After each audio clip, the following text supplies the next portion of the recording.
అందరికీ ఒక ప్రశ్న. ఏ వయసు నుండి పిల్లలకి లైఫ్ స్కిల్స్ నేర్పాలంటారు? ఫస్ట్ కామెంట్ సెక్షన్లో మీ అభిప్రాయం తెలియచేయండి. ఇదిగో నా పాప తన చేతితో ఫ్రూట్ కట్ చేసి సలాడ్ తయారు చేసింది. చిన్న విషయం అనుకుంటున్నారా? కాదు, ఇది చిన్న వయసులో నేర్పించవలసిన జీవన నైపుణ్యం. మనం చదువు కోసం ట్యూషన్లు వెతుకుతాం, కానీ జీవితం కోసం ఎలా నేర్పాలో దాన్ని ఆలస్యం చేస్తుంటాం.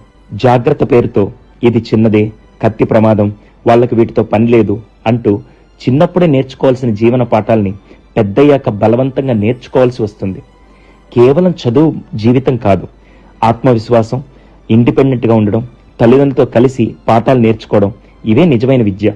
చిన్న పనులు వాళ్ళకి గొప్ప పాఠాలు నేర్పుతాయి. వాళ్ళని చూసి మనం గర్వపడే రోజులు ఇలానే మొదలవుతాయి. ఒక సైకాలజిస్ట్గా నా దగ్గర కౌన్సిలింగ్కి వచ్చిన ప్రతిసారి చాలా మందికి అదే చెప్తాను, లైఫ్ స్కిల్స్ నేర్పడం మర్చిపోవద్దు. ఎందుకంటే చదువుతో పాటు లైఫ్ స్కిల్స్ కూడా చాలా ఇంపార్టెంట్. అలానే మీరు చిన్నప్పుడు అన్ని పనులు నేర్చుకున్నారా, నేర్చుకోలేదా? అది కూడా చెప్పండి. దీని మీద మీ అభిప్రాయం ఏంటో కామెంట్ సెక్షన్లో తెలియచేయండి.